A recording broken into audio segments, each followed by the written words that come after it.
আসসালামু আলাইকুম। আফরিন কিচেনে আপনাদের সবাইকে ওয়েলকাম জানাচ্ছি আরো একবার। আশা করি সবাই ভালো আছেন। আজকে আমি আপনাদেরকে সরিষা ইলিশের এই সুন্দর রেসিপিটি আপনাদের সাথে শেয়ার করব। আশা করি পুরো ভিডিও জুড়ে আপনারা আমার সাথে থাকবেন।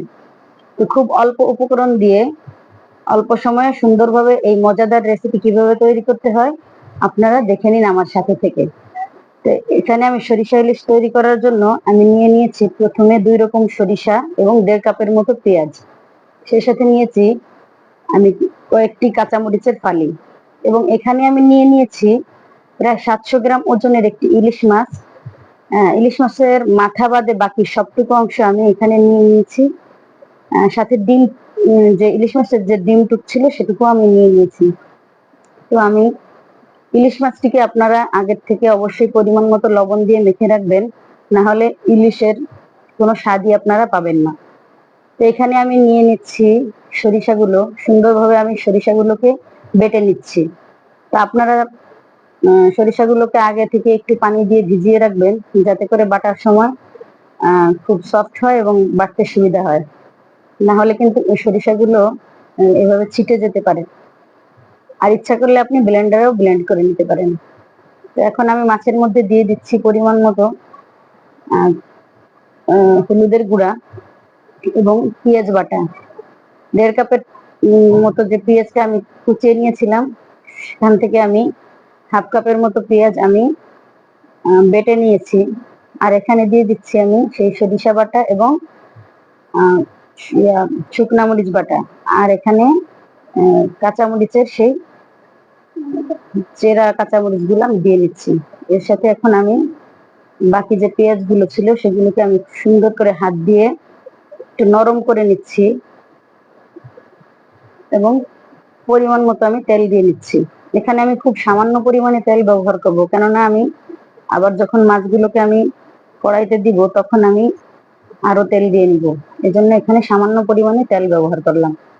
এভাবে সুন্দরভাবে সবগুলো মশলা একত্রে হাত দিয়ে খুব সুন্দরভাবে আপনি মাছের সাথে মিশিয়ে নেবেন। সুন্দরভাবে মেখে নেবেন যাতে মাছগুলো ভেঙে না যায় এবং মশলাটাও এর গায়ে গায়ে ভালোভাবে লেগে যায়। এইভাবে একটু 2-3 মিনিট সময় নিয়ে সুন্দরভাবে মাছটিকে মেখে নেবেন। মাখা হয়ে গেছে আমার মাছ। এখন আমি কড়াইয়ে দিয়ে দিচ্ছি তেল। তেলটা গরম হয়ে গেলে এর ভিতরে আমি দিয়ে দেব একে একে সব মাছগুলো সুন্দরভাবে তেলের উপর বিছিয়ে দিব, যাতে করে পরে আমি সুন্দরভাবে মাছগুলোকে উল্টে নিতে পারি। তো সব ধরনের মশলা সহ আপনি তেলের উপর মাছটাকে হালকা করে ভেজে নেবেন, যাতে করে এই মশলা সহ মাছটা ভাজা হয়ে যায়। মাছগুলোকে আমি এখানে কয়েক মিনিটের জন্য ভাজতে দিব মশলা সময় এবং আমি ঢাকনা দিয়ে ঢেকে দিলাম। এই ঢাকা অবস্থায় মাছগুলো আমার 1 পিঠ ভাজা হয়ে গেছে।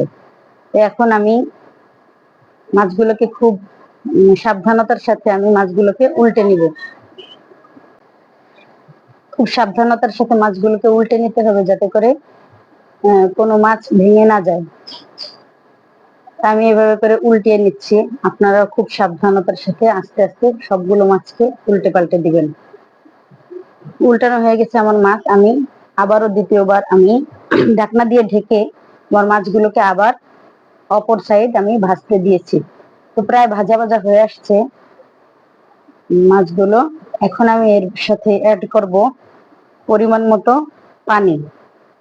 জাস্ট আমার যে পাত্রে আমি মাছটা মেখেছিলাম সেই পাত্রটা ধুয়ে আমি অল্প পরিমাণে পানি দিয়েছি। অনেক বেশি পানি দিবেন না এবং এ সময় আপনি চুলার জালটাকে মিডিয়াম করে দিবেন, একেবারে হালকার চেয়ে একটু বেশি। কারণ অনেক বেশি এখন এ পর্যায়ে দিলে, যদি আপনি চুলার হিটটাকে হাই করে দেন, তাহলে এ পর্যায়ে আপনার পেঁয়াজটা সুন্দরভাবে সিদ্ধ হবে না, পানিটা শুকিয়ে যাবে। তো এখন আমি দিয়ে দিচ্ছি, প্রায় অর্ধেকের মতো হয়ে আসছে আমার মাছটা। এখন আমি সেই ডিমগুলোকে আমি দিয়ে দিচ্ছি এক সাইডে দিয়ে আমি হালকা করে আমি ঝোলের সাথে মিশিয়ে নিয়েছি। এখন আমি আবার আমি এই মাছটাকে ততক্ষণের জন্য ঢেকে রেখেছিলাম।